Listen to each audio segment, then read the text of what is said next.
play here, even if you're like under the PR or not even on the PR. Still, just the general skill level of Soul Calibur is very, very high. Yeah. Everyone here is trying to grind it out, man. Especially now that we have like this league that we just put into play. Oh, yeah. Like Soul Gohan is cashing out on those points for sure in the Division 2. So all props to him. Yeah. And SoCal Gohan, I almost called him SoCal Grinder. I mean, he kind of is. He is, dude. He's out here. All right, so Bayonetta, I mean, Metaknight pretty susceptible to the Metaknight combos. I feel like him and Bayonetta are just really good for combo weights in general. But if Bayonetta is good for combo weights, the Metaknight combo. Oh yeah, definitely. The best way is on point. You can just catch Clokke slipping just a little bit and punch very hard. But if it's Abadongo used to do this matchup as Metaknight, right? Right. He's very confident in his ability to combo Bayonetta, which he should be. But Metaknight is very big, so when Bayonetta does start calling Metaknight, it's very difficult for him to DI out. So we got some claims from the crowd that that's actually not Scott S2H, so it could be maybe an alternate ego or something like that. I don't know what these guys are trying to pull over here. they pull in these Goon Squad storylines. Like, I'm not part of that. Anyway, S2H is really solid so far in his conversions on Bayonetta. The thing that makes this matchup hard for Metaknight is that, again, his size and lack of air mobility means that he will get comboed very hard by Bayo. Even if he does fall out, it's very hard for him to regain neutral. And I feel like if you're not like practically perfect with these combos, the bat is a factor. Right. You got witch time also that like Metaknight usually wants to get the hits to start all the combos, so witch time definitely be a factor here. Ooh. Yeah, wow, barely. Wait, missing. I thought Droros doesn't beat anything. It's not supposed to. I mean, I guess. Droid's supposed to lose a hitbox like that, but it's Bayonetta's down smash. Right, it has that like item priority. Oh my goodness! Man. Speaking of priority, that's what he's talking like. Yeah, I should get priority of sitting in his winning finals of this tournament. That was actually destruction. Just watching Metaknight stand there. Was so yeah, funny. Like he was just standing there. He's like, dang. Come back when you can put up a fight. Metaknight's such a cool character. He actually is really cool character. Yeah. And that was a really cool two-stock. S2H's execution was damn near flawless that game. We'll see if we go back to town because, yeah, S2H's combo game was looking quite crisp. And if you're getting killed off the top from Metaknight, you might not want to go to Town City. Pretty strong stage for him if the Metaknight is on town. Oh, yeah. That's the thing. Bayonetta is great on that stage, but if her opponent's utilizing the ladders like at a much better level, it's almost like it's their counter pick. Okay, S2H, wow, really good DI down there on the afterburner kick. Gonna get out of that situation, not get laddered. Usually if you're in the center stage area and you start getting laddered from Bayonetta, it's usually best to just DI downward. Just force the, after the afterburner kick, you can kind of just force her to either try to reset you with like Nair or forward air, or just be able to just drop the combo altogether. So. Again, much better start here from Clokke. Pick him up. SDI coming out from S2H, really good stuff. Going to come out of that witch twist there. But, I mean, he's still taking this damage. Yeah, he's not dying, but he's taking this damage. Yeah, that's the thing. Metaknight, even if he does get out of the combo, he takes tons of damage because he's just so big. And he's, again, very slow in the air. But swings a forward smash, forces Clokke to the edge of the stage. That's the worst feeling as a competitor. Or not the worst, but like when you run into Metaknight forward smash, you feel like so... it's like, yeah, why did I do that? Yeah, he's just charging it, just waiting for you. So Clokke gonna take the first stock there with the back air off the side. S2H needs to find an answer, only 61%, and wow, double witch twist. I actually think the double witch twist was good at the percent that he's at because he's at a low enough percent to where he doesn't have to worry about getting killed there. And I don't think Clokke has enough rage for him to die that early to that. Oh, not gonna get the tech chase. I mean, oh man, that was a deep forward air still, but no double jump? Okay, triple jump. It's not funny, like instead of thinking no double jump, you have to think no triple jump sometimes. But we taking those straight to the bank. Clokke again, another SD. I've had a few of those today. I mean, to be fair, Bayonetta does have a lot of resources. Not all characters are blessed with so much resources, so it can be hard to keep track of that. I mean, I guess that's an excuse, but I don't know, man. All right, so back to neutral here. I mean, This is not that big of a deficit, honestly. Clokke did get the first stock, but he didn't really tack on too much damage on the SH. No. But here's him the jab, it did like 15 damage. So much damage off the jabs. But I mean, it comes out frame 9, so not the quickest. But it has really good range. Wow, and when your character can confidently go off stage versus Bayonetta, yeah, that's another thing. That's when you know you made it. Exactly. That's another thing is matchup. Bayonetta can actually guard Metaknight really well. Okay, all right. Didn't burn his double slash triple jump there, so he's good. There's just so many things. Wish Twitch does such a good job of dealing with drill rush. If he just sees an early drill rush, he can just do witch time and get a punch that way. So it's another show that Metaknight has in this matchup, but you already know this character's never out of it, especially the way that SH has been comboing Bayo. All he needs is that one opening. Yeah, that dash attack, but Clokke not going to give it to him. Forward throw, and still not enough. Usually for that throw to kill, you got to be right by the edge there. Ooh, great tech there from Clokke. Lags, okay. Yeah, SH recognizing that. So I see he catches the DI, falls out of the second hit. Okay, I think Clokke knows now, like, okay, I might need to chill. Oh, wait, that's the wrong way! Yeah, that was unfortunate. Wow. Yeah, because he actually did DI in on the dash attack, so he had the free follow-up there.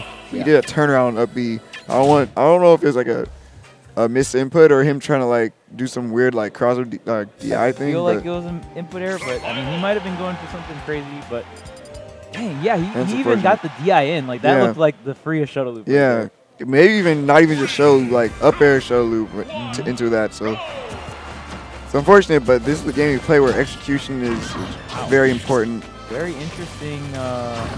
No ban here on Final Destination. Most Bayonettas do not go to the stage usually. This is a ban coming out.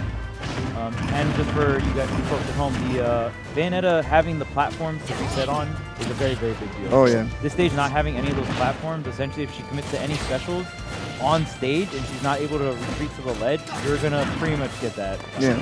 Solid. There's no mix-up there. I think it's a very great Metaknight stage as well. He has so much room to just mix up the where he's going to like dash attack or dash grab.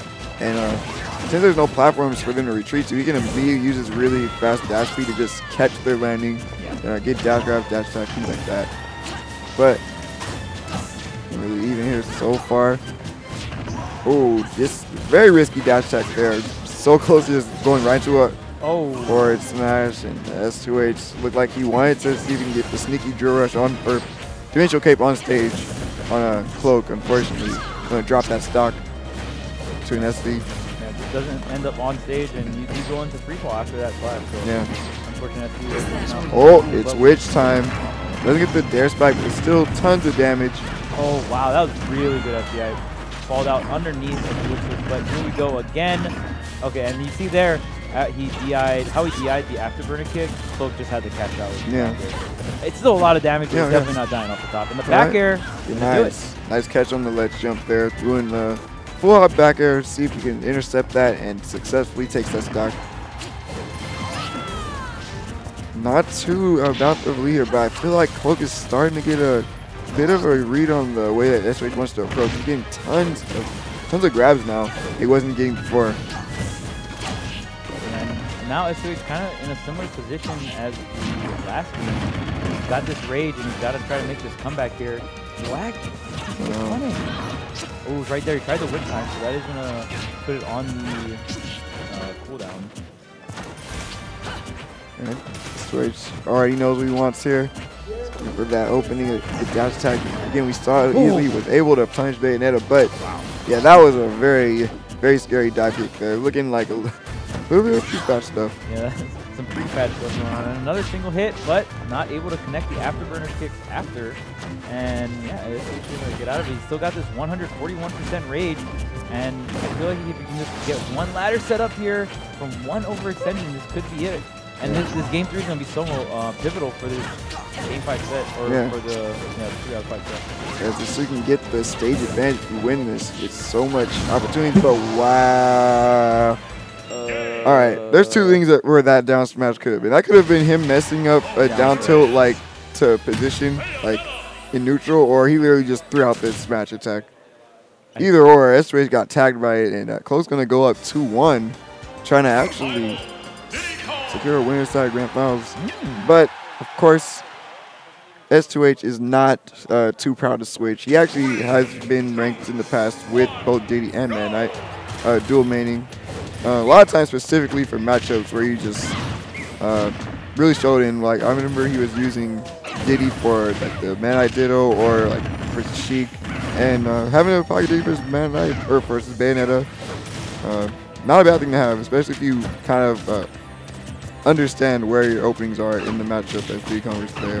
And you don't even have a crazy technical Diddy. It's very simple of how Diddy beats his character. Essentially, you can get a lot of damage off grab, so you don't really have to overextend for that witch time, and you just have a really good roll and a really good down tilt. So when your down tilt sets up into the tail grab, really good S2A. SDI coming out from S2A. Right. And the banana really controls the ground well, and it forces Bayonetta, like she can't, if she heal slides into the banana, it doesn't clank with it or anything, she just straight up from it. Exactly, so you can, again, as you were alluding to, just put the banana in front of you and then just wait behind it, and if Bayonetta tries to approach with the heal slide, it's just very easy to punish that. Oh man, barely escaping with that monkey flip. Oh, damn. Wow, I couldn't tell if he threw out the wish time immediately in reaction to getting hit by the first down tilt, or if S2H just kind of got caught by that. But let's get the back hit down smash, trying to see if he can secure this docket game. But we already seen Clokke to stop. Wow, tricky stuff. Slid right into the DMs there. Oh yeah, definitely. Using the smash flip kick to use all that mobility, slide right in front of Bayonetta and get the down tilt up smash. So do you feel like if you play Bayonetta, you're like forced to taunt at least once a set kind of thing? I just feel like it's like so common that it's not even like, oh whoa, you taunted. I feel like all Bayos just have to taunt it. I feel like Bayo mains, they already know the character they play frustrates a lot of people, and when they get like that stock, they just want to add another layer to it. Like, you know, sometimes it's all about the mental warfare. But that's just my opinion on it. It could just be really like that taunt. I mean, it's pretty cool. Like, it's a pretty cool taunt, yeah. I mean, it's a DLC taunt. You can cancel it. Yeah, you got to pay for it. The upgraded taunt. The only taunt in the game that you can cancel. I mean, that's actually a pretty good strategy, too. Like, they try to punish the taunt and then cancel it and just, like, witch time or something. They did. Oh, and I feel like Clokke is really trying to catch these high monkey flips with the back air, but he's just a little bit off the mark here. But no double jump on S2H. Ooh, barely drifts in time. S2H gets the pivot grab. Dang, whoa! We out here! We going deep off stage. I really like these uses of a smash monkey flip offensively so far. I'm just going to add a small tidbit that I've noticed. Every time Clokke taunts, he just loses. He loses it's true. That game. It's true. So maybe like he's not like on the level where he can start just taunting mid match. I'm not even trying maybe to that's be like mean or anything, but like maybe he's just not taunt because every game he has taunted, he just loses. So I just think it's really funny. I don't even know anymore. I feel like taunting body has been like so much of a thing now that you don't have to mention it anymore. You already knew it was gonna happen. Yeah, I saw him get that Clokke with the taunt. I was just like, in the back of my mind, I was kind of like, huh, was that a good idea? All right. Right there, I mean, S2H went for the dash grab for the punish on that landing, and I mean, the witch time. Oh, I like it. That's actually smart because when you holding the jab out, you will hit Diddy out of the barrels, and you won't have like the same amount of lag if he crashed into you. So he gets all the reward of hitting you with the barrels with none of the downside. That's actually super smart for S2H. Especially when S2H has the banana in hand, most of the time he's just looking for you to do something like and then punish. So it's just, and he's going for these witch times when S2H does have the banana in hand. I just don't agree with it. And yeah. That's what can be so strong against Diddy because your win condition is not really off of hits. You get most of your, especially your early to mid % damage, you just get it from the grabs. Really good DI coming out from S2H, not going to die off the top. Nice. Times the delay of the flip kick just to beat out the nair attempt or maybe even just a witch twist from Clokke. This is where S2H has to be careful. Right now, he, you know, like obviously, like he could get the banana. Oh, he definitely tried to go a little bit too ham with that up B. Tried to go for some. He did hit the other one, so I mean, I don't blame him for going for it. But yeah, a little too ham, gonna end up getting smash attack for it in the off stage. Oh, that's like a power and cancel. Misinput there. Yeah. Almost leads to his life being taken. He's going for way too many rogue up Bs. Clokke, we already seen every time Clokke's like that first stock in situations like this.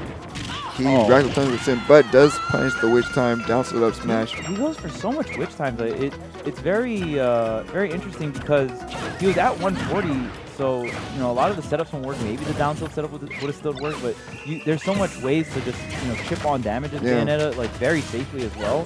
So very interesting. He's very aggressive with his witch time. Oh man, and S2H wants the dank combos, man. He's going for the down tilt down airs, but off the top though, not quite enough. Okay, nice. Gets the down kick on shield, sees his red 2 safe, and just retreats to the other side of the stage. That's going to be free jab damage as well. Clokke looking to wrap up the game 5. S2H, you can't get down to the down smash at that percent. Fortune grab, and it's witch time, baby.